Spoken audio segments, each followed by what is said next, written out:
je suis chiite. Je suis un chiite confus, mais j'ai juste une liste de questions. En fait, je devais parler à un cher chiite érudit aujourd'hui, mais il s'est un peu défilé. Alors, et puis tu es arrivé et j'étais comme, tu sais, subhanallah, comme cela peut être un signe, mais tout d'abord, juste parce que je fais des recherches sur les chiites et les sunnites, je suis confus au sujet de la prière avec les mains fermées et la prière avec les mains ouvertes. D'où vient cette idée de prier les mains fermées? Juste du point de vue sunnite, parce que, ouais, D'accord. Alors, le premier. j'ai d'autres questions. Désolée. Mais c'est juste la première question que j'ai. Simplement parce que cela affecte tellement la façon dont je fais mes prières et tout. D'accord. Avant de passer à la euh, question que vous avez mentionnée, il y a des choses plus fondamentales d'abord. Parce que ce que vous dites est une branche, c'est un très petit détail, et cette branche changera en fonction de la fondation. Donc, je peux facilement répondre à de petites questions ici et là, mais cela ne va pas vous amener à un état bénéfique. D'abord, quand vous dites que vous vous identifiez comme chiite, c'est la première question. Je toujours. C'était, je ne sais pas. Tout le monde autour de moi est chiite et mes parents me mettent en contact avec tous les chers érudits qu'ils connaissent. Et vous savez, me donner tous les livres à lire sur le schisme et tout ça. Et j'ai aussi lu des livres halal sur la sunna. Et c'est juste. Ouais, je suis juste confus à ce stade. Mais j'ai quelques questions euh, qui concernent, comme Kadir al-Khomey ou comme le prophète Muhammad sallallahu alayhi wa sallam. Il dit, je vous laisse deux choses lourdes dans le Coran. Je me demandais comment puis-je réconcilier cela. Oui, oui, mais moi, comme je l'ai dit, là tout de suite, vous avez mentionné un autre, plus petit point. Est-ce un petit point? Oui, je dirais que c'est pour les chiites. Ils basent toute leur religion là-dessus. Euh, mais il y a un point plus petit à la lumière de tout ce que j'essaie de dire. J'essaie de dire qu'avant de parler de ces petits détails, parce que nous pouvons nous perdre dans les détails, comme on dit, N'est-ce pas? on peut se perdre dans les petits détails et au final ne pas obtenir de résultats bénéfiques. Je pense que ce qui rendrait les choses plus claires, c'est de d'abord comprendre ce qu'est un chiite, ce que cela signifie. Et puis nous réalisons, pouvons-nous être cela ou devrions-nous être cela ou rien? Et puis je réponds au même point, au petit point que vous soulevez. Vous comprenez ce que j'essaie de dire? Je n'ai aucun problème d'ailleurs à répondre au petit point. Mais d'abord, j'aimerais que vous compreniez ou que vous me disiez selon votre compréhension, parce que peut-être vous savez, je ne sais pas si vous savez, pourquoi un chiite Donc, les piliers de la foi, je pense qu'il y a un pilier de foi supplémentaire qui est l'imam. Donc, vous devez croire, eux, aux 12 imams ou si vous êtes différent, je ne sais pas, vous croyez en 6 manières. Mais comme moi, là où j'ai grandi, en grandissant, c'est 12 imams. Vous croyez en 12 imams et vous croyez que le dernier imam est l'imam de votre temps et que vous devez suivre cet imam de votre temps. Et donc vous avez 12 imams. M. al-Baqir, al-Sad, al-Khali, al-Hussein et Hassan, toutes ces personnes, et vous rejetez le hadith de, vous savez, Bukhari et... Oui, oui. Avant de parler de ce que vous rejetez, je veux d'abord souligner les points concernant les 12 imams pour bien les comprendre. Quelles sont les caractéristiques de ces imams salvis? qu'ils ont divisé, ils sont divinement ordonnés par Allah D'accord. et qu'ils ont aussi des connaissances. Ils ont, vous savez, l'invisible, d'accord? Connaissez-vous l'invisible? Et ils sont musulmans. Ils sont infaillibles. Ouais. Et aussi qu'ils ont, c'est un point intéressant qui est apparu dans une discussion parmi les filles chiites de notre groupe, c'est qu'ils transcendent le temps. Ce qui était un peu diabolique pour moi, du moins. Je ne sais pas. En fait, je n'ai pas tant de connaissances. D'accord, oui, une autre caractéristique. Et oui, ils croient que parce que, vous savez, le château, comme le roi, la reine de Saba, je pense que c'était quelqu'un qui avait la connaissance du livre, a apporté un trône au prophète Salomon. Ouais, ouais. Croyez donc que, tout comme Allah est capable de donner la connaissance de l'invisible et de donner ses pouvoirs. Oui, je comprends. Je n'en suis pas encore à la justification. D'accord. Je parle juste des croyances. Donc, la croyance est, d'accord, ils sont infaillibles. Et je suis content que tu dises cela parce qu'il est important de le savoir. C'est important de savoir. Et toi, comme tu l'as dit, ta famille t'amène, tous ces érudits te parlent et ils te disent ces choses parce que c'est la croyance chiite. La croyance chiite est de croire, il y a 12 personnes, 12 imams nommés, il doit toujours y avoir un imam nommé, à chaque guidé, divinement nommé par Dieu. Et ces imams ont la connaissance de l'invisible. Ils sont infaillibles. Ils ne commettent aucune erreur ou faute. Zéro.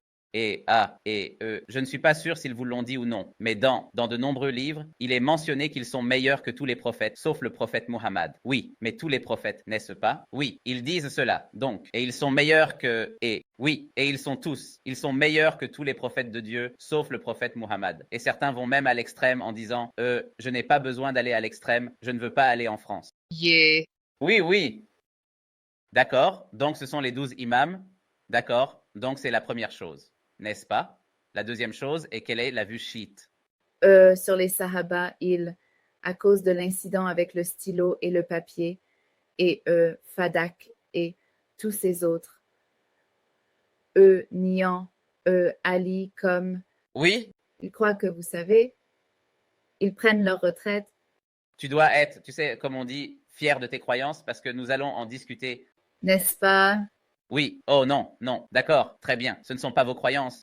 Désolé de dire ça parce que vous avez dit que vous n'êtes pas. Vous ne savez pas ce que vous... En ce moment, votre position est, mais les croyances des chiites, vous pouvez les dire fièrement, pas de problème. Donc, ils diraient qu'ils ne sont pas croyants, par exemple, n'est-ce pas? Oui, d'accord. Alors, ils diront que l'écrasante majorité, sauf 9 ou 3 mais l'écrasante majorité, qui est de centaines de milliers, désolé, plus de 100 000 lors de la dernière cérémonie du prophète, ils ne sont pas croyants. Et ce sont des personnes mauvaises, etc.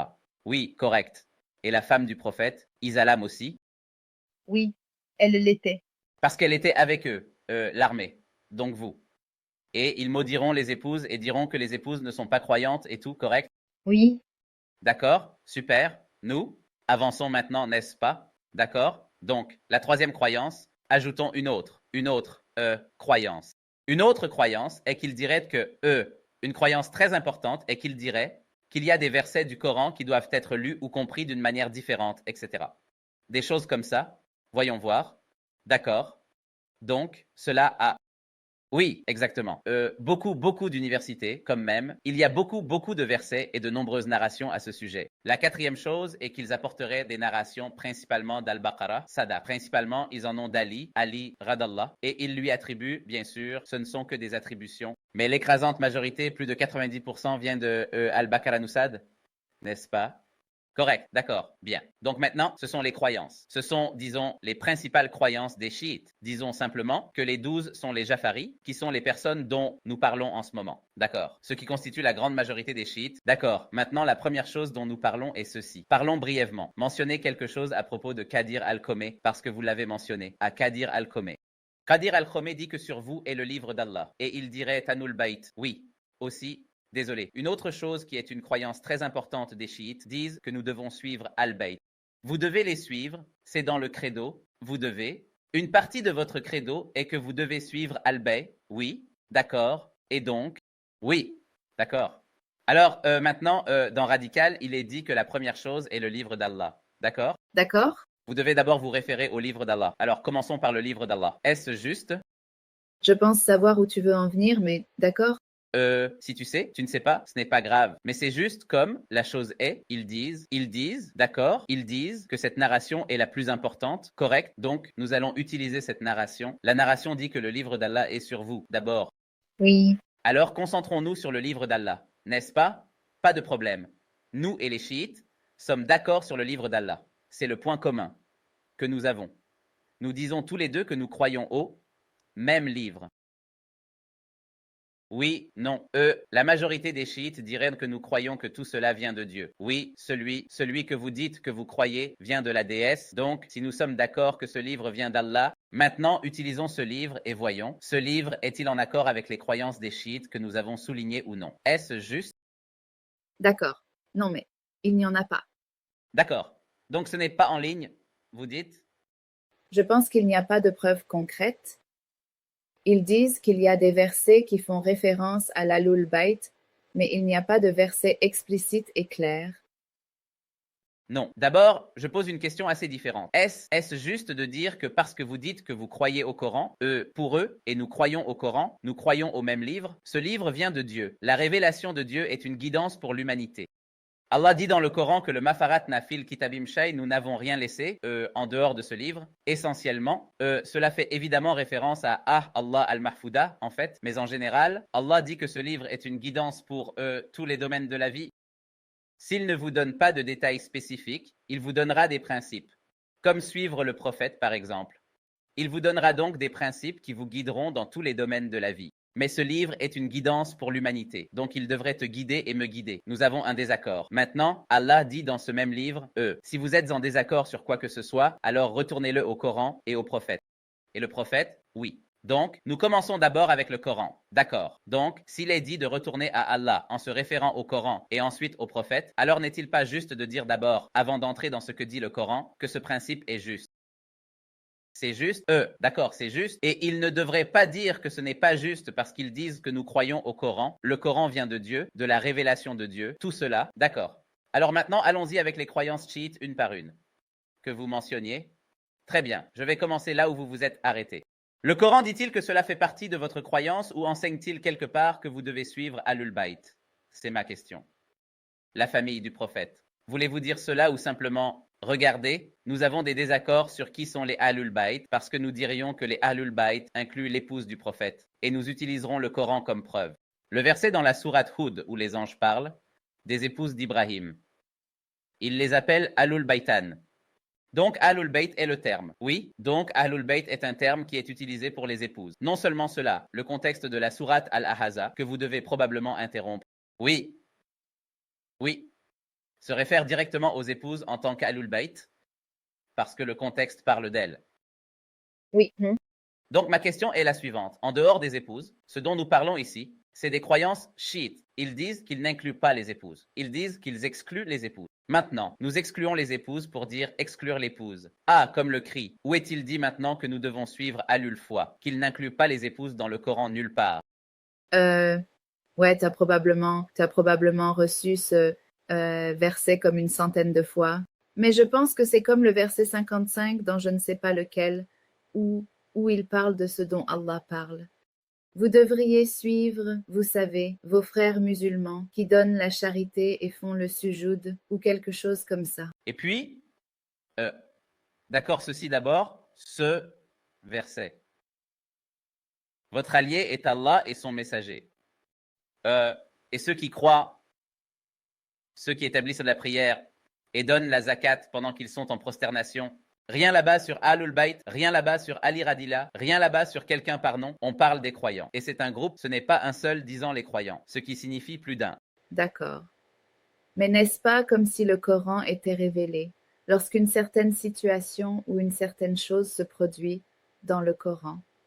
Nous prenons le Coran tel qu'il est. Maintenant, vous allez à une source différente. Nous disons le Coran parce que je vais utiliser le Coran pour mon bénéfice et je ne vais pas utiliser une source différente. Je ne vais pas dire compréhension, je vais l'utiliser tel qu'il est. Je vais juste le réciter tel qu'il est, d'accord? Maintenant, avec le contexte, ce sont les versets avant et après. C'est la définition du contexte. Le contexte, ce sont les versets avant et les versets après. Le contexte n'est pas d'apporter, d'autres sources. Ce n'est pas nécessairement le sens du mot contexte. Maintenant, puisque nous ne sommes pas d'accord sur ces autres sources, il n'y a pas de raison de les inclure dans l'image. Pour l'instant, parlons de ce sur quoi nous sommes d'accord. Je ne dis pas que personne ne peut apporter d'autres sources, mais nous disons qu'en ce moment, nous discutons du Coran, correct? Le Coran dit-il quelque part de suivre? C'est une question simple, c'est très très simple. Vous avez apporté un verset dont nous avons parlé. Quel est l'autre verset que vous vouliez apporter? Il n'y a pas d'autres versets pour être honnête, pas que je sache, d'autres versets que je connais.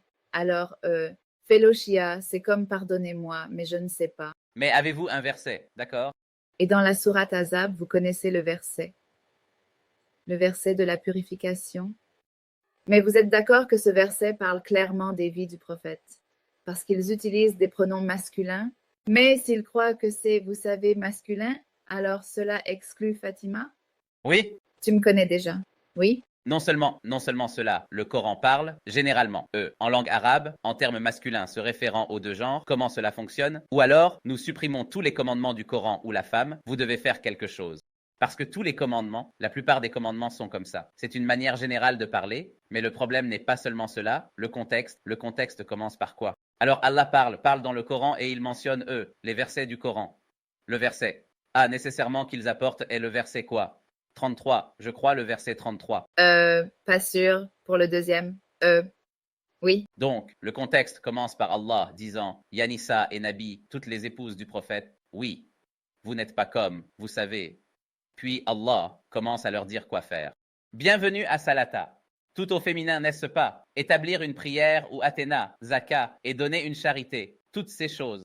D'accord. Puis Allah dit, Allah veut vous purifier. Alul Bay, même, laissez-moi être très, très, très gentil avec les chiites qui aimeraient avoir une discussion agréable. Je dis, d'accord, regardez, je serai gentil avec vous, pas de problème. C'est à propos d'Alul Bayt, d'accord. Disons que ce n'est pas à propos de l'épouse. Où est-il écrit de suivre là?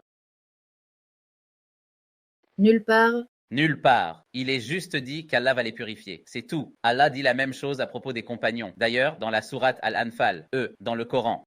Nazarai kumina semantima luto erakum behive bank ponds. Sir Tony Will a dit avec un peu de tour là. Alors Allah dit qu'il apportera de l'eau ou de la pluie pour qu'il puisse vous purifier avec. Qu'Allah vous débarrasse de la plus grande richesse qui est l'impureté de Satan. La même chose que l'autre verset. Donc, il est mentionné là-bas à propos des compagnons. Donc, à propos de la pureté et de la purification, ce n'est pas le verset ne dit pas quoi. Cela ne dit pas de suivre. Nous sommes d'accord là-dessus. C'est clair parce que nous avons lu le verset. Le verset ne dit pas de suivre. D'accord. Donc, y a-t-il d'autres versets que vous pouvez apporter dans le Coran qui disent de suivre Alul Bayt, ce qui est le credo des chiites, que vous devez suivre? D'accord. Moi, d'accord. Donc, la première croyance des chiites que nous avons trouvée, il n'y a rien dans le Coran qui montre que nous devons faire cela. D'accord. Numéro 1. Numéro 2. Maintenant, nous parlons. Cela montre que l'imama n'a pas de verset. Oui, même cela est une autre croyance qui vient une par une. Donc d'abord, nous avons dit suivre Al-Bay, ce qui est une croyance. Une autre croyance. Vous avez mentionné cela. Nous allons aborder la croyance que vous avez mentionnée. La prochaine croyance concerne ce que l'imam, 12 imams, ces 12 imams connaissent l'invisible. Et nous avons besoin, il y aura un divinement désigné à chaque fois. Et ils sont tous désignés par Dieu. Ils sont infaillibles. D'accord. Y a-t-il un verset? Juste un, je suis gentil. Un verset. Y a-t-il un verset dans tout le Coran qui mentionne cela? Pas explicitement. Implicitement. De rien? Ou non, je n'ai pas implicitement, ni explicitement, ni implicitement. Il n'y a absolument aucune mention des 12 imams dans le Coran, sous quelque forme que ce soit. D'accord? La deuxième croyance des chiites n'est donc pas présente. D'accord.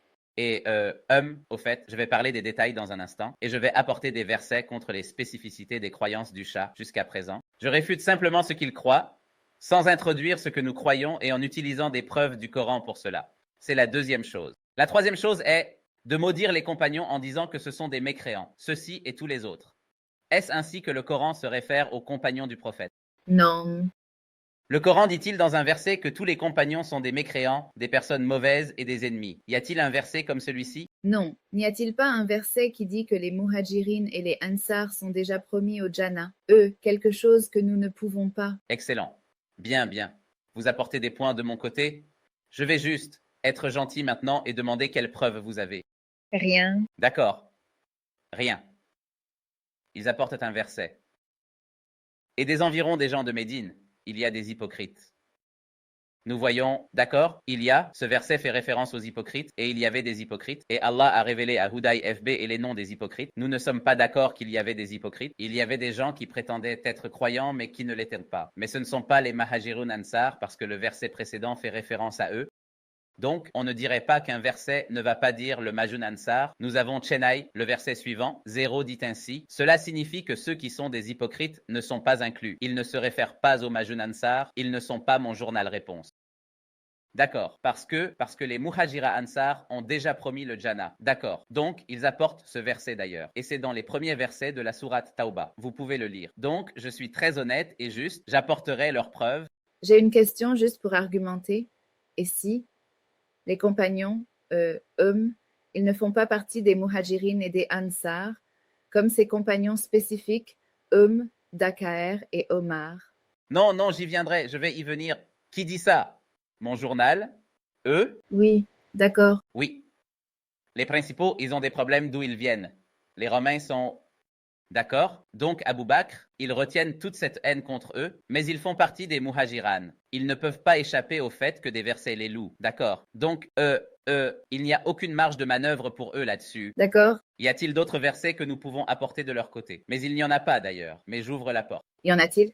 Il n'y en a pas?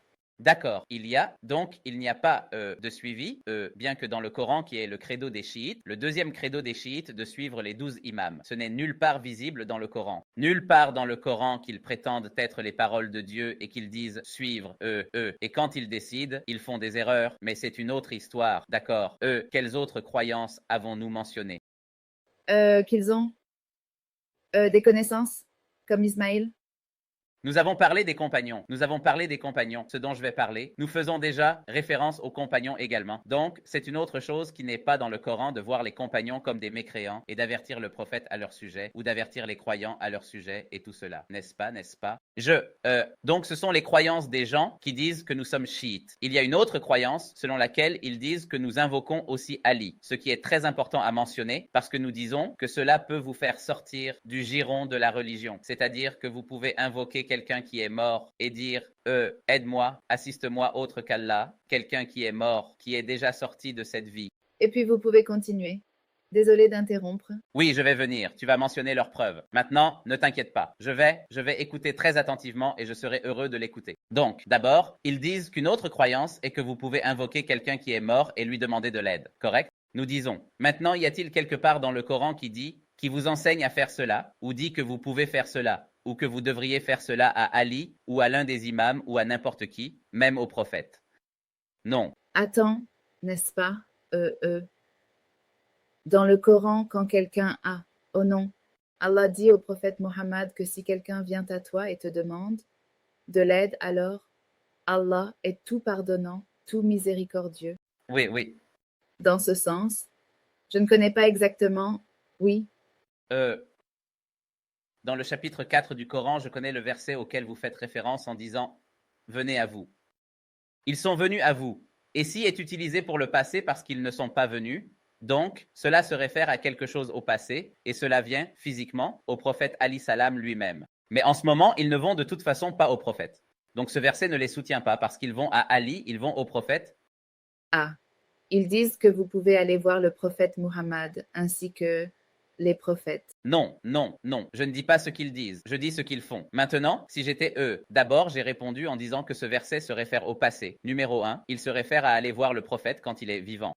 Se référant au prophète demandant pardon pour vous, et le prophète n'est pas ici aujourd'hui pour demander pardon pour vous. Donc, toutes les choses qui sont dans le verset ne peuvent pas s'appliquer aujourd'hui, mais je dis que si je veux être gentil, parce que, comme je l'ai dit, j'aime être gentil, vous savez, avec nos amis, je dis d'accord, nous serons gentils, et nous dirons que cela fait référence à aller voir le prophète. Les prophètes ne sont pas égaux au reste de la création. Si quelque chose peut être fait avec le prophète, cela ne signifie pas que vous pouvez le faire avec le reste de la création. C'est la première chose sur laquelle nous sommes tous les deux d'accord, le fait que les prophètes ont leur propre statut et niveau, et qu'ils peuvent faire des choses que nous ne pouvons pas faire. Personne ne serait en désaccord avec cela. Donc, nous demandons maintenant des preuves de ce qu'ils font, pas de ce qu'ils disent que vous pouvez ou ne pouvez pas faire. Aucun d'eux ne va au prophète, ils vont à Ali, et Hassan Hussein, c'est ses tombes. D'accord. Donc, nous demandons maintenant s'ils les invoquent, eux et les imams. Nous disons maintenant où est-ce que cela se trouve. Y a-t-il des versets, des preuves pour cela? Vous ne mentionnerez que le Coran, ils ne sont pas morts. La Madza, eux. Billy Lahey. Je ne pense pas que ceux qui sont tués et qui se sacrifient pour Allah soient morts. Ils sont vivants, n'est-ce pas? Allah dit Enda. Savez-vous ce que Enda signifie en langue arabe? Non. Avec Enda, avec le Seigneur.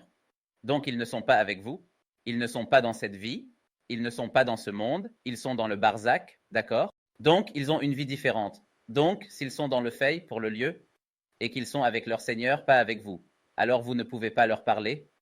D'accord. J'ai grandi avec l'impression que les imams sont avec vous et vous observent. Mais ce verset ne dit rien à ce sujet. Sais-tu qui est avec toi et qui t'observe? Allah.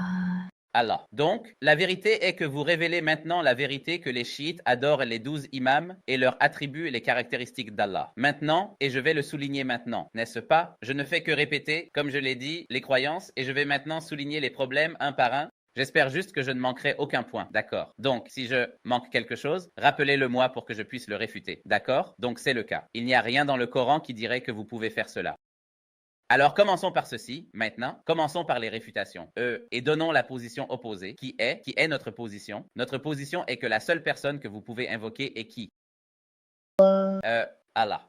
Maintenant, la position des musulmans, je ne vais même pas utiliser le terme sunnites, les musulmans, parce que les musulmans sont ceux qui suivent le Coran, n'est-ce pas? Alors, nous regardons le Coran. Que dit le Coran? Le Coran dit d'invoquer Allah. Allah. Azarjal dit dans le Coran. Muhammad Umaru Allah mukhlasin Allah, d'adorer Allah, de ne pas lui associer quiconque. Allah dit, Ida, invoquez-moi seulement, astajib lakum, je vous répondrai. Allah ne dit pas d'invoquer quelqu'un d'autre que lui, puis Allah, ceux que vous invoquez en dehors d'Allah, ce sont des serviteurs comme vous, mais invoquez-les et laissez-les vous aider si vous êtes véridique. Ont-ils des mains? Ils marchent, ils utilisent, ils ont des jambes, ils marchent, ils ne sont pas vivants, ils sont morts. Ces personnes que vous invoquez en dehors d'Allah, alors Allah dit aussi dans le Coran, Woman Adalum, qui est plus égaré, celui qui invoque autre qu'Allah. Quiconque autre qu'Allah. Min dunillahi signifie autre qu'Allah. N'importe qui d'autre, y compris les prophètes. Oui, Allah. A dit, qui est plus égaré que celui qui invoque autre qu'Allah. Ils ne te répondront pas jusqu'au jour du jugement. Mais les chiites disent qu'ils n'invoquent pas comme les autres. Ils disent qu'ils invoquent en utilisant leur haut statut aux yeux d'Allah, disent-ils. Yahuwah. Ceux que je connais ne disent pas cela, mais ceux que j'ai vus dans les domaines académiques et des choses comme ça, ils ne disent pas cela. Non. Mais disent-ils que vous pouvez dire que certains d'entre eux ont plus de marge de manœuvre? D'autres disent non, vous ne pouvez pas le dire. Alors, peut-on aller chez Hussein et les entendre dire Ali 24 ou ouais, Hussein 24/7, n'est-ce pas? Oui, tu peux. Oui, donc le fait est que nous disons qu'ils ne diraient pas que vous ne pouvez pas le faire, même si vous disiez qu'ils ne le font pas. La majorité d'entre eux, beaucoup d'entre eux le font. Peut-être que ceux qui vous entourent ne le font pas, mais ils disent que vous pouvez le faire. Donc, s'ils sont tous d'accord et disent que c'est une association chère, alors nous n'avons pas besoin d'en discuter. Nous en discutons seulement parce que cela existe chez eux. Et Allah dit, pour terminer le verset, qui est plus égaré que celui qui invoque autre qu'Allah, et ils ne sont pas conscients que vous les invoquez. Et quand Allah ressuscitera les gens et les rassemblera, ils seront vos ennemis. Les gens que vous invoquez, ils seront vos ennemis. Wakanu avec Catherine et ils renieront votre adoration. Alors Allah a appelé en invoquant l'adoration de quelqu'un. Oui, Allah a dit oui. Alors, ils disent que demander une intercession, c'est comme aller chez le médecin. Mais pas à pas, premier pas, pas à pas. Je mentionnerai ce verset. Allah dit, invoquez-moi, je te répondrai. En Ladina, Stak, Biruna et Ivadati. Ceux qui se détournent, tous s'éloignent de mon adoration. Alors Allah a appelé en invoquant Allah l'adoration. Maintenant, tu me donnes des exemples. Va chez le docteur, va au fil, je te donne des versets coraniques. Peux-tu me les apporter de haut en bas? Je ne suis pas intéressé par ce qu'ils ont à dire. Je suis intéressé par ce que mon Seigneur m'a dit, qu'ils prétendent y croire. D'accord. Donc maintenant, nous disons que vous pouvez apporter tous les exemples. Vous allez chez le médecin, vous allez chez votre ami, vous allez chez votre oncle, c'est votre affaire. Tu sais ce que je dis en ce moment. En utilisant le Coran, la révélation, la guidance qui est venue d'Allah, Azza wa Jal, que dit-il à propos d'invoquer autre qu'Allah? C'est ce qu'Allah dit au prophète Ali. Donc Salem anakhalatus, tu ne peux pas faire les morts ici. Vous ne pouvez pas faire entendre les morts ici. Allah mentionne explicitement dans le Coran qu'ils n'entendent pas. Qu'ils n'entendent pas. Il y a une exception où Allah a fait entendre les gens une fois avec le prophète Muhammad sallallahu alayhi wa sallam. Cela ne signifie pas que cela se produit régulièrement. Nous ne parlons pas des exceptions à la règle. Nous parlons généralement du fait que les gens n'entendent pas. Maintenant, quelle est de plus? Maintenant, je vous emmène à un niveau supérieur. Quelle est la chose problématique à appeler quelqu'un qui est mort? Maintenant, après tout, en mentionnant tous ces versets du Coran, pourquoi est-ce problématique? Le problème est le suivant. Vous dites que cette personne, qui qu'elle soit, peut entendre toutes les voix en même temps, parce que nous l'invoquons tous en même temps. C'est exact. Peut comprendre toutes les langues. Oui, parce que nous parlons tous des langues différentes. Même l'arabe qu'ils utilisent aujourd'hui n'est pas le même arabe qu'Ali utilisait. Oui. Donc, vous leur attribuez des caractéristiques d'Allah. Vous dites que la personne qui est morte ne meurt jamais, ce qui est une caractéristique d'Allah. Vous dites qu'ils ne sont non seulement jamais morts, mais qu'ils entendent toutes les voix en même temps et comprennent toutes ces voix ainsi que toutes les langues. Et ils ne se mélangent pas, ce qui est une caractéristique d'Allah. Mais Allah ne donne-t-il pas la connaissance à qui, vous savez, il veut, comme encore l'exemple avec le gars dans le palais, dans le conseil du professeur Sulaiman. Quel rapport avec ce que nous disons? Donc il avait la connaissance, donc, comme pour apporter le trône. C'est évidemment une très grande réalisation. D'accord, mais ce n'est toujours pas entendre notre langue. Ce n'est pas un exemple. Et où Allah? Allah a-t-il dit qu'il leur a fait cela? Encore une fois, où Allah dit-il cela? C'est exact. Vous voyez, ce ne sont que des pécheurs hypothétiques, des exemples et des jeux parce qu'ils savent que le Coran est contre eux. Oui. Alors, d'accord. Voici la première chose. C'est un problème avec le premier problème. Maintenant, je réfute les preuves du Coran. Voyez la différence. Je vous ai demandé un verset. Je vais vous donner des dizaines de versets pour expliquer pourquoi je dis pas un ou deux. Parce que ce que nous croyons en tant que musulmans, se trouve dans le Coran, dans notre livre. Bien sûr, nous croyons que cela doit être dans notre livre. Quoi? Les croyances que nous avons doivent être dans notre livre. D'accord. Donc c'est la première chose.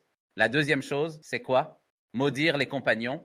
Allah Azza wa Jal dans tout le Coran loue les compagnons. Oui, Allah dit comme nous l'avons dit, dans le verset que je vais citer les versets et ensuite tu pourras dire ce que tu veux. D'accord. Allah dit simplement dans le Coran, chapitre 9, verset 100, le verset que vous avez mentionné, et les premiers étrangers parmi les Muhajiruna Ansar. Et ceux qui les ont suivis dans la droiture, Allah est satisfait d'eux et ils sont satisfaits de lui et il leur a préparé, eux, un paradis où coulent des rivières. Non seulement cela, Allah nous dit de les suivre. Parce qu'Allah dit que ceux qui les suivent dans la droiture, ce qui signifie que si vous les suivez dans la droiture, Allah est satisfait de vous et vous aurez le paradis. Donc non seulement nous avons un verset qui les loue, mais il dit que nous devons les suivre, ceux que nos amis, les chiites, vous savez, ils n'ont rien à suivre, d'accord, que ce verset ici dit de suivre les sahaba, qu'ils disent ne sont même pas des croyants, d'accord. Allah dit dans le Coran qu'il mentionne différents types de compagnons et différents incidents. Par exemple, Allah est satisfait du sabbat, des compagnons, des croyants, lorsqu'ils faisaient la baya sous l'arbre. Alors, Allah dit, Muhammad, prophète Muhammad, messager d'Allah, ceux qui sont avec lui. En général, Allah dit généralement ceux qui sont avec lui, Ashida al-Kufar, ils seront durs avec ses croyants, miséricordieux les uns envers les autres. Vous les voyez se prosterner et leurs exemples dans la Torah et l'Injil, cela est dans le Coran. Allah mentionne leurs louanges. Non seulement les louanges sont là, mais leurs louanges dans les livres précédents dans la Torah. Non seulement le Coran, mais la Torah en chef. Allah dit dans le Coran, dans la sourate Al-Hadith, qu'il a préparé pour eux, Jana les Sahaba en général, Allah parle. Oui, je vous dis juste ce qu'Allah dit. Je vous dis qu'Allah dit dans le Coran qu'ils ne sont pas égaux. Ceux qui sont tombés avant la migration de la Mecque et ceux qui l'ont fait après, c'est exact. Ceux qui ont dépensé et combattu avant la conquête de la Mecque ne sont pas égaux à ceux qui l'ont fait après, parce que c'était plus difficile, il y avait moins de croyants, c'était plus difficile. Mais Allah n'a pas dit tous. Ceux qui ont combattu avant et après et dépensé avant et après, et ceux qui ont fait après, Allah leur a promis à tous la meilleure chose ou la meilleure récompense. Al-Husna signifie la meilleure récompense. Pourquoi la meilleure récompense? Jannah. Jannah. Donc Allah dit que ceux qui ont combattu avec le prophète avant le conquérant et ont dépensé et ceux qui l'ont fait après, ils sont tous promis au paradis. Et ce sont les compagnons. Alors maintenant, nous avons tous ces versets qui disent que nous devrions les suivre, qu'ils sont loués dans les livres précédents. Allah a préparé le paradis pour eux, ce qui est exactement le contraire de ce que ces gens essaient de vous dire, vous devriez croire. N'est-ce pas? Mais beaucoup de chiites disent que vous ne savez pas. Et nous rejetons l'idée que, comme Omar et Awak font partie de, vous savez, les Sahaba et vous savez, eh bien l'histoire. Chaque livre d'histoire sur la planète montre qu'ils étaient des Mahajira Ansar. Vous ne pouvez pas rejeter cela. Essentiellement, c'est ce que même chaque livre d'histoire dit, qu'ils étaient des Mahajiro et Ansar, qu'ils étaient des gens qui ont passé du temps, en particulier comme ceux de la trempe de Othman. Personne ne peut rejeter cela comme un fait. Qui sont les Sahaba? Dites-nous, qui sont les Sahaba? De qui Allah parle-t-il? Il les nomme. Ou ces personnes, n'est-ce pas? Qui sont des personnages fictifs dont nous n'avons aucune histoire ou aucune connaissance à leur sujet. Nous allons rejeter tous les livres historiques qui existent. Nous l'avons fait, ils n'ont pas de livres historiques. Sinon, ils rejetteraient toute l'histoire. Et ils diront, d'accord, allez-vous nous montrer qui vous êtes? De qui Allah parle-t-il? Oui, eh bien, l'un d'eux juste au sommet de ma tête est comme quoi Salman au début, voyez, non, non, non. À part les 3 et les 9, vous n'étiez pas là. Y avait-il 9 personnes aidant le prophète, battant Quraysh et ensuite prendre le contrôle de la planète? Était-ce celui-ci qui prenait le contrôle? En fait, l'argument est qu'ils étaient musulmans à l'époque du prophète Mohammed. Et ensuite, ils sont devenus non musulmans. Vous savez, après, Sommes-nous d'accord sur ces versets à leur sujet? Nous le sommes parce que ils étaient croyants, selon vous. Ils étaient croyants et ces versets à leur sujet, ces versets disent qu'ils ont promis le paradis. Ne peut pas être le cas pour un mécréant d'entrer au paradis. non. D'accord. Voilà, ton argument est parti en fumée. D'accord, ils ne sont pas à moi.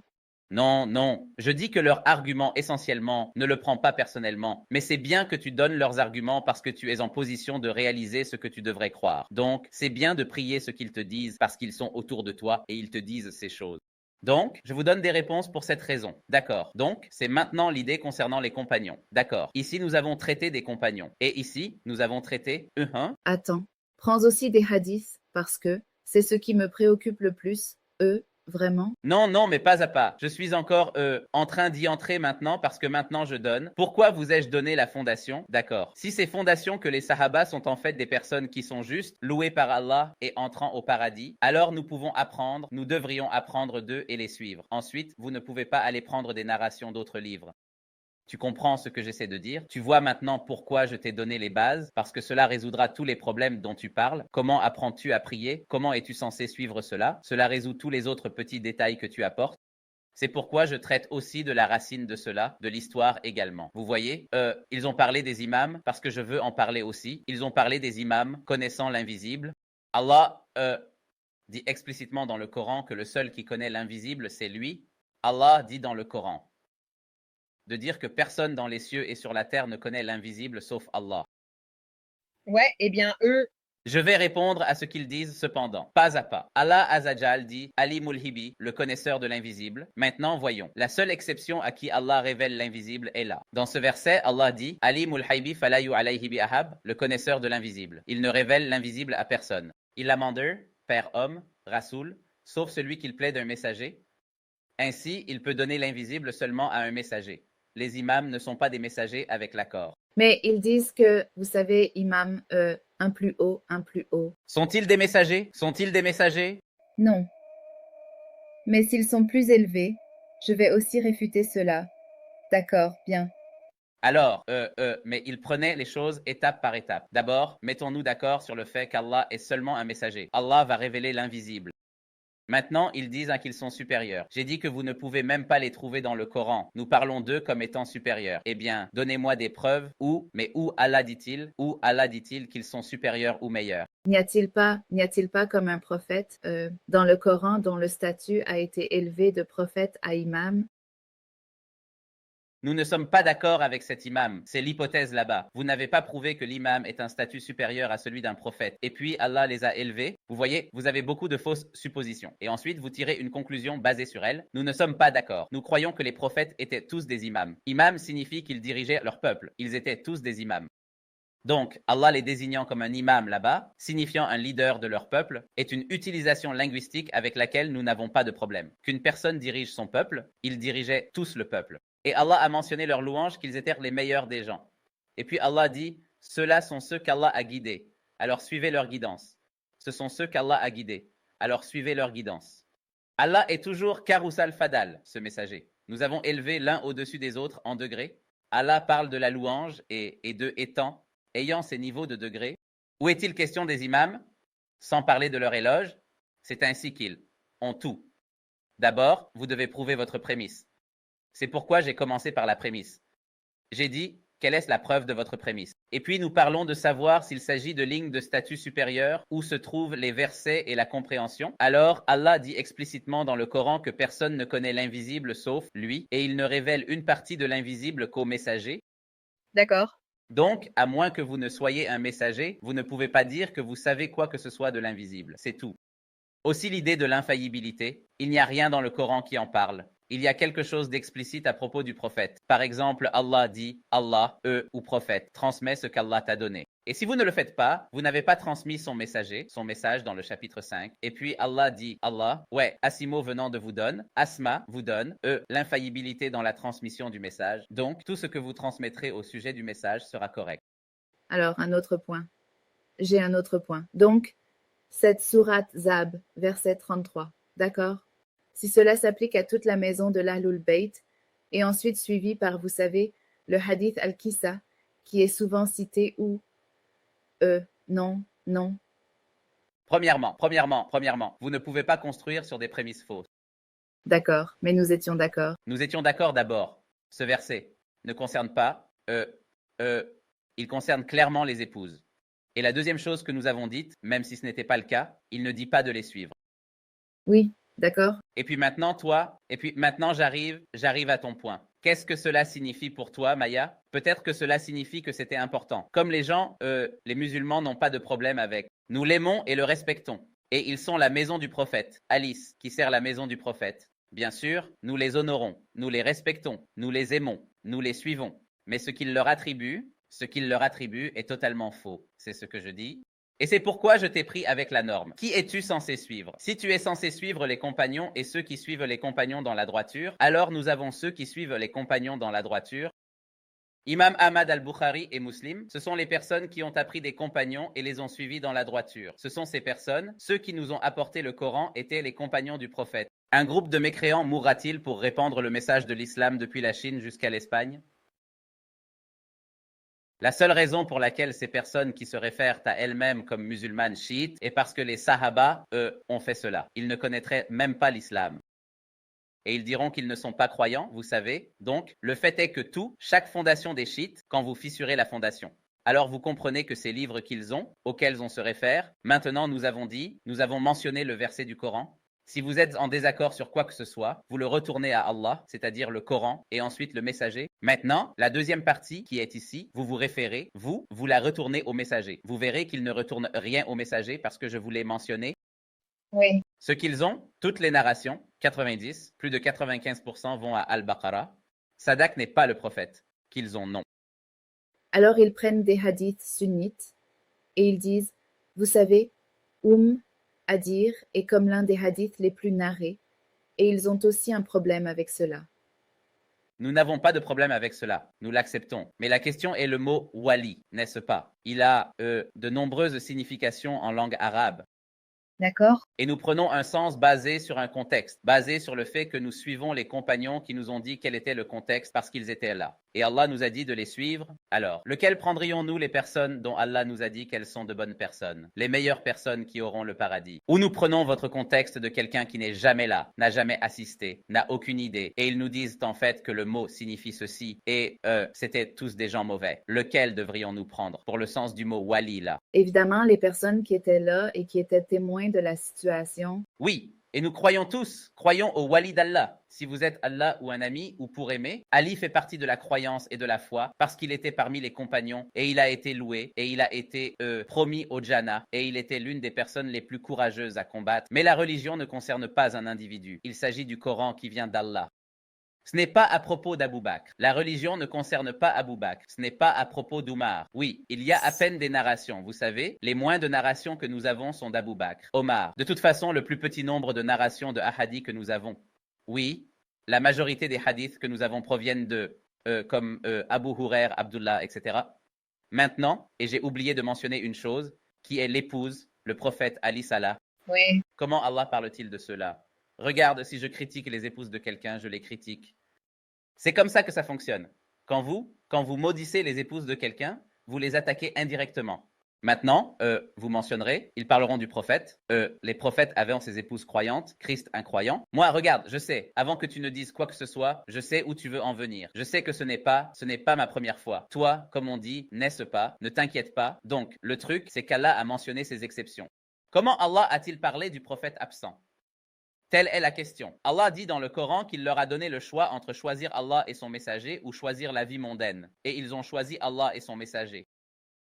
Allah dit dans le Coran, il leur a donné le choix. Dans Kutuna de lire Nalhata, Dunyasinata, en bref, chapitre 33 aussi. Si vous voulez cette vie et ses ornements, alors dites-le moi et je vous laisserai partir. Cela signifie, je vous divorcerai et vous pourrez partir. Si vous voulez Allah et son messager, alors vous restez. Sont-ils restés ou non? Ils sont restés. Ce qui signifie qu'ils ont choisi Allah et son messager. N'est-ce pas? Et Allah dit qu'elles sont les mères de tous les croyants. Et Nabi, toi, Allah voudra dire que ses épouses sont leurs mères. Alors Allah a dit qu'ils ont choisi l'au-delà. Ils ont choisi le messager d'Allah, ils ont choisi Allah et elles sont nos mères. Et puis vous avez quelqu'un qui les appelle ceci et cela. Et donc, une fois les principes et les fondations établis, c'est ce que je veux que vous compreniez, ma sœur. Oublie maintenant ce que je t'ai dit. Oublie, désolé, ce qu'ils te disent à propos des détails spécifiques. Parce que ces détails spécifiques auront des réponses que je peux vous donner, comme je vous donne certaines des réponses que j'aurai, mais nous passerons notre temps à parler de détails spécifiques. Ils ne sont ni ici ni là. La question est de savoir si la fondation est défendable ou non. Vous voyez ce que je veux dire? Non, ce n'est pas le cas. C'est ce que j'ai. Comme c'est mon plus grand point de désaccord avec l'islam chiite, c'est qu'il n'y a pas de fondation sur lesquelles construire. C'est ce que j'ai essayé de faire avec vous, d'accord? Donc, l'idée d'allier, nous comprenons que nous avons expliqué, pour signifier allier, en y répondant, vous voyez comment nous prions. Le prophète Mohammed sallallahu alayhi wa sallam a dit, priez comme vous me voyez prier. En le voyant prier, les compagnons, nous avons leur description de la façon dont ils priaient et nous prions de cette manière. Toute autre personne qui vient plus tard, il nous dit comment prier. Chaque livre que vous voyez, les livres de narration des chiites, viennent des centaines d'années après, parce qu'ils ne viennent pas de ces personnes, parce qu'ils ne les acceptent pas. Aucun d'entre eux n'est une source fiable pour que nous puissions dire qu'ils remontent au prophète. D'accord. Donc nous n'avons pas besoin d'accepter aucun d'entre eux et ils leur attribuent des mensonges et même leur propre narration. Ils admettraient qu'il y a des menteurs dans ces narrations, mais ils les utiliseront quand même. Ils admettront que ce ne sont pas des narrations authentiques, ils les utiliseront quand même. Il n'y a pas une seule narration qui soit authentique. Cela vous dit que l'imam, identifiant l'imam qui est vivant aujourd'hui et qui il est et où il est et toutes ces choses, il n'y en a pas. D'accord? Ils vous diront ceci, cette personne inconnue est là, c'est juste, vous savez, divinement désigné, comme s'il ne dirigeait personne, c'est un imam. D'une manière ou d'une autre, il est un. Occultation? Ouais, et il ne dirige personne, mais c'est un imam. Allez, quoi? Donc juste un autre point, c'est le stylo et le papier. Je ne suis pas sûre si vous avez entendu parler de ce hadith. Oui, nous disons le prophète Isa salam, nous le mentionnons tout le temps. Nous continuons à le mentionner, surtout avec les personnes qui aiment le mentionner. Nous disons que le prophète Isa salam était dans un état de maladie. Vous pouvez être dans un état de maladie et vos sens ne sont pas à 100%. Donc Omar Mohatab ne voulait pas donner le livre au prophète Ali salam quand il n'est pas dans son état normal, dans lequel le prophète pourrait écrire quelque chose quand il n'est pas dans son état normal. Et le prophète Ali n'a pas dit plus tard, comment as-tu pu faire cela? Comment as-tu pu désobéir si c'était mal? À Hara, c'est une obligation pour le prophète de corriger. Il est un messager de Dieu. Pourquoi ne l'a-t-il pas puni? Pourquoi n'a-t-il pas dit que c'était mal? Hein? Mais comment pourrait-il le corriger s'il était comme malade? Et comment avez-vous su pour l'événement? Tout comme vous savez pour l'événement que les gens ont mentionné, l'événement qui s'est produit, comme s'il n'y avait aucun moyen que vous connaissiez David, mais le prophète qui était en David ne connaissait pas David. Donc l'événement était connu parce que non seulement je suis Al-Khattab était là, les autres compagnons disaient aussi « c'est haram, c'est faux, comment pouvez-vous dire que c'est juste ?» Donc il n'était pas le seul là. Alors, c'est ce que nous voyons. Et puis, je leur apporte aussi la même chose avec Ali ibn Abi Talib. Nous disons Ali ibn Abi Talib dans l'âme. Je crois que seul Hudaybi où le prophète faisait la salah. Et puis, le mécréant de Quraysh voulait effacer le messager d'Allah parce qu'il a dit juste, le prophète a dit à Ali, écrit de Muhammad et Rasulillah de Muhammad le messager. Alors l'incroyant a dit non, retire messager d'Allah. Si je te croyais, le messager d'Allah, je ne te combattrais pas. Alors Ali a dit non, parce qu'il croit que le prophète est un messager d'Allah et il veut l'honorer. Je vous donne la raison pour laquelle nous disons cela. Nous donnons une justification pour qu'il ne le fasse pas. D'accord. Il ne voulait pas retirer un messager d'Allah parce qu'il sait que le prophète est un messager. Donc, le fait est que nous ne pouvons pas prendre un événement isolé dans l'extrait de la vie du prophète si cet individu est mauvais. Ou même Allah lui aurait dit, comme il lui a dit, les noms des faïkoun Allah. Eh bien, il aurait été puni par le prophète s'il faisait le mal autour. Oui, cela a du sens. Et je suppose que cela pourrait être notre point de conclusion. Je pense que une fille chiite, avec qui j'ai parlé, a dit que lorsque le prophète Muhammad sallallahu alayhi wa sallam a vu le saint prophète, il est d'abord venu avec la nouvelle de la révélation et tout ça. Et il a demandé qu'il aiderait dans cette entreprise. Je pense qu'Ali, l'imam Ali, apparemment, il a dit « je vais aider ». Et puis il a dit « vous savez, rasseyez-vous ». Et puis je ne sais pas si c'est une narration authentique. Disons que c'est le cas. Où est l'argument qui a été avancé? Nous n'avons aucun problème avec Ali, nous ne critiquons pas. Pendant cette narration, quelque part, il est dit que il sera celui qui me succédera. Non, nous n'avons pas cela nulle part, sauf dans les vertus d'Ali. Beaucoup dans nos livres, ouvrez les livres de Bukhari, parleront des vertus de Fali radiallahu an et d'autres compagnons. Ils auront des chapitres avec leurs vertus que nous croyons. Il y a des narrations sur leur bravoure, les bonnes choses qu'ils ont faites, les louanges du prophète à leur égard. Mais juste Allah le prophète. J'ai vu certains louer quelqu'un comme il l'a fait avec Abba Karama. Cela ne signifie pas que cette personne est maintenant comme si toute une religion était devenue à propos d'eux maintenant. Et en laissant le prophète lui-même, d'accord. Et le Coran. Ça a du sens. Ouais. D'accord. Donc tout ce que je vous ai dit, c'est le Coran. Et quand je téléchargerai ce clip, Inch'Allah, vous verrez les références. Et oui, c'est tout. Je crois que c'est plus clair que le soleil. Pour quiconque est sincère. Non, c'est clair, évidemment. Donc, j'espère qu'une fois cette vidéo téléchargée, je pourrai simplement l'envoyer à mes amis et à ma famille. Sha'Allah. Qu'Allah les guide et nous guide ce qui lui plaît. D'accord, sœur. Je vais probablement devoir terminer le stream aussi parce que la conversation a pris du temps. D'accord. Alors, d'accord. Y a-t-il autre chose que je puisse faire pour vous ou c'est tout? Non, je pense que parce que les fondations ont déjà été démantelées, tout le reste s'effondre. C'est ce que j'ai dit? Oui, d'accord, sœur. Je vais te laisser. Merci pour ton temps.